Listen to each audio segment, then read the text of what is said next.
Bienvenidos a este vídeo en el que vamos a ver el Real Decreto Legislativo 1/2001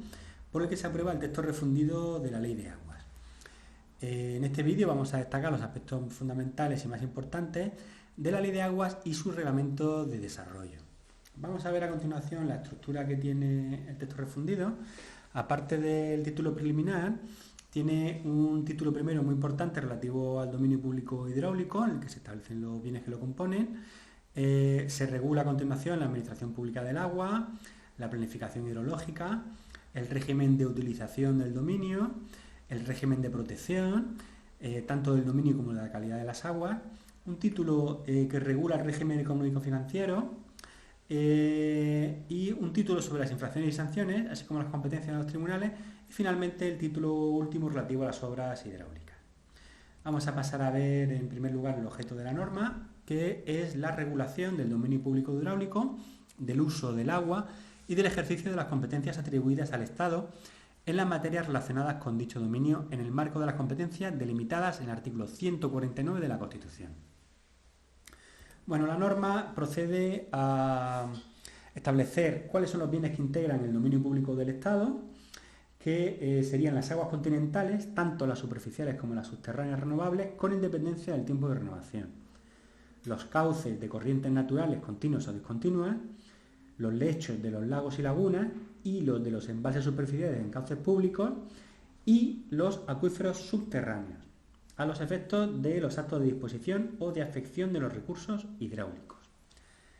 La norma determina también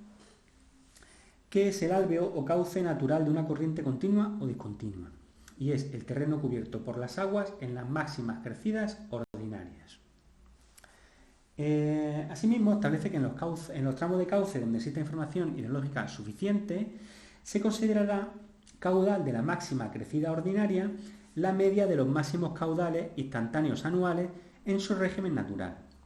calculada a partir de la serie de datos existentes, seleccionando un periodo que incluirá el máximo número de años posible y será superior a 10 años consecutivos. Bueno, a continuación establece también como ribera las fajas laterales de los cauces públicos situadas por encima del nivel de aguas bajas y por márgenes los terrenos que lindan con los cauces. Bueno, así la norma establece una clara diferenciación entre lo que es dominio público y dominio privado. Con respecto al dominio público hidráulico, establece una zona de servidumbre de 5 metros de anchura para uso público y una zona de policía de 100 metros de anchura de uso condicionado. Se va a considerar dominio privado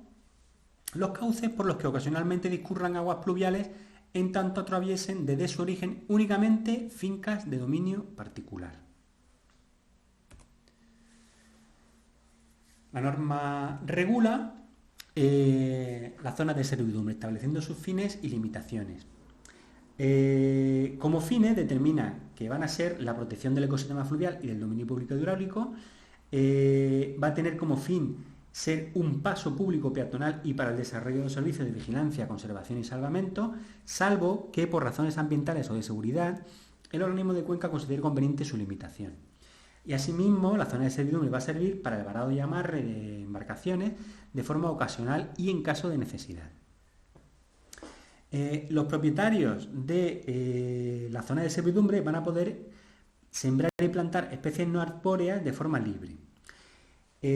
Si bien las talas o plantaciones de especies arbóreas van a requerir de autorización del organismo de cuenca. Y finalmente establece la norma que en carácter general no se podrá realizar ningún tipo de construcción en esta zona, salvo que resulte conveniente o necesaria para el uso del dominio público hidráulico o para su conservación y restauración. Y solo se van a poder autorizar edificaciones en casos muy justificados. Se establecen asimismo una serie de limitaciones para la zona de policía. Así van a quedar sometidos a lo dispuesto en el reglamento las siguientes actividades y usos: las alteraciones sustanciales del relieve natural del terreno, las extracciones de áridos, las construcciones de todo tipo, ya tengan un carácter definitivo o provisional, así como cualquier otro uso o actividad que suponga un obstáculo para la corriente en régimen de avenidas o que pueda ser causa de degradación o deterioro del estado de la masa de agua, del ecosistema acuático y en general del dominio público hidráulico.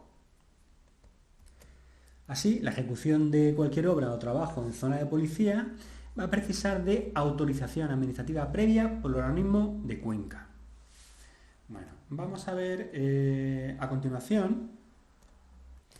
dos conceptos de relevancia que establece la ley. De una parte, establece que la zona de flujo preferente va a ser aquella zona constituida por la unión de la zona o zonas donde se concentra preferentemente el flujo durante las avenidas o vía de intenso desagüe, y de la zona donde para la avenida de 100 años de periodo de retorno se puedan producir graves daños sobre las personas y los bienes, quedando delimitado su límite exterior mediante la envolvente de ambas zonas. A los efectos de la aplicación de esta definición, se va a considerar que se pueden producir graves daños sobre las personas y los bienes cuando las condiciones hidráulicas durante la avenida satisfagan uno más de los siguientes criterios: que el calado sea superior a 1 metro, que la velocidad sea superior a 1 metro por segundo o que el producto de ambas variables sea superior a 0,5 metros cuadrados por segundo. De otra parte, va a entender la norma como vía de intenso desagüe la zona por la que pasaría la avenida de 100 años de periodo de retorno sin producir una sobrelevación mayor de 0,3 metros respecto a la cota de la lámina de agua que se produciría con esa misma avenida considerando toda la llanura de inundación existente.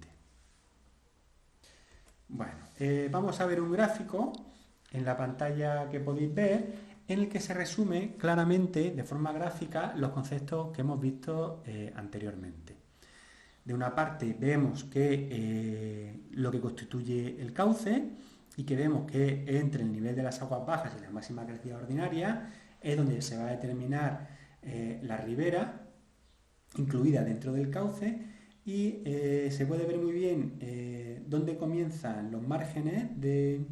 dominio público hidráulico, así como la zona de servidumbre y la zona de policía. Bueno, la norma determina asimismo, con respecto a lagos, lagunas, embalses y terrenos inundables, los conceptos de forma muy clara. Así, el lecho o fondo de los lagos o lagunas sería el terreno que ocupan sus aguas en las épocas en que alcanzan su mayor nivel ordinario. Como lecho o fondo de un embalse superficial, va a ser el terreno cubierto por las aguas cuando éstas alcancen su mayor nivel a consecuencia de las máximas crecidas ordinarias de los ríos que lo alimentan. La zona inundable va a estar comprendida por los terrenos que puedan resultar inundados por los niveles teóricos que alcanzarían las aguas en las avenidas cuyo periodo estadístico de retorno sea de 500 años. Y finalmente, acuíferos, terrenos acuíferos o acuíferos subterráneos serán aquellas formaciones geológicas que contienen agua o la han contenido y por las cuales el agua puede fluir.